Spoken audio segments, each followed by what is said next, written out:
জয় গুরু ইষ্টপ্রাণ দাদা ও মায়েরা, আজ ইষ্ট প্রসঙ্গে এই ছোট্ট ভিডিওতে পরম দয়াল শ্রী শ্রী ঠাকুরের এক বিচিত্র লীলা জেনে নেব। ভিডিওটি লাইক করে শেয়ার করবেন যাতে সবাই এই তথ্যগুলি জানতে পারেন। সংগৃহীত শ্রী শ্রী ঠাকুর অনুকূলচন্দ্র নামক গ্রন্থ বিচিত্র লীলা অধ্যায় থেকে। লেখক ব্রজগোপাল দত্ত রায়। তিনি লিখলেন, 1322 সালের কথা। পদ্মা নদীর তীরে যে ঘরে শ্রী শ্রী ঠাকুর অনন্ত মহারাজ থাকিতেন, ওই ঘরে একদিন রাত্রি অনুমান 1:30 ঘটিকার সময় শ্রী শ্রী ঠাকুর একখানি চৌকির উপর শুইয়া আছেন। আমিও অনন্তনা তথায় পৃথক পৃথক আসনে বসিয়া নাম ধ্যান করিতেছিলাম। এমন সময় হঠাৎ শ্রী শ্রী ঠাকুর চৌকি হইতে নামিয়া দরজা খুলিয়া বাহিরে দৌড় দেন ও বলিতে থাকেন, পরমপিতা, তোমার কাজ কীরূপে করব, লোক পাচ্ছি না। তখন আমিও অনন্তনাথ তাহার পিছন পিছন দৌড়াই।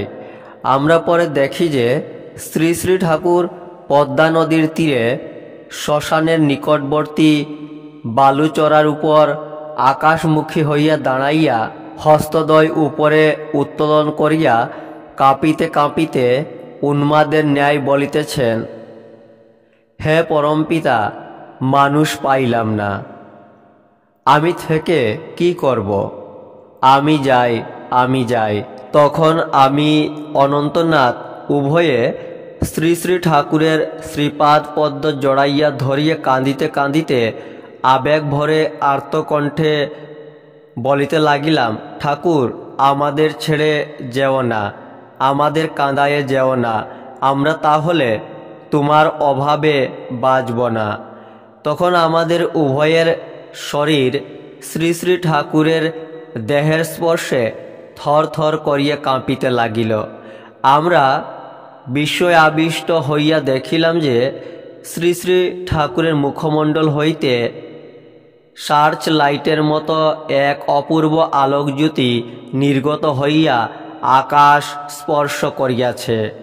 তাহাতে অন্ধকার রাত্রেও আকাশের মেঘগুলি সাদা গোলাপি আভাযুক্ত দেখা যাইতেছে।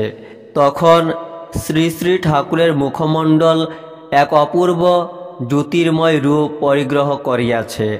বিশেষ করিয়া শ্রী শ্রী ঠাকুরের কপালখানি সে অপূর্ব আলোকে আয়নার ন্যায় স্বচ্ছ দেখা যাইতেছে। ক্রমশ শ্রী শ্রী ঠাকুরের সহজ জ্ঞান ফিরিয়া আসিবার সঙ্গে সঙ্গে তাহার শরীরের কম্পন কমিয়া আসিতে লাগিল এবং তাহার দেহখানি অবশ হইয়া মাটিতে পড়িয়া যাওয়ার উপক্রম হইল। তৎক্ষণাৎ আমরা দুইজনে শ্রী শ্রী ঠাকুরের দুই হস্ত আমাদের দুই স্কন্ধের উপর দিয়া ধরিয়া লইয়া তাহাকে উক্ত শয়ন গৃহে ফিরাইয়া আনিলাম। অতঃপর ক্রমে ক্রমে শ্রী শ্রী ঠাকুর সুস্থ হন। জয় গুরু।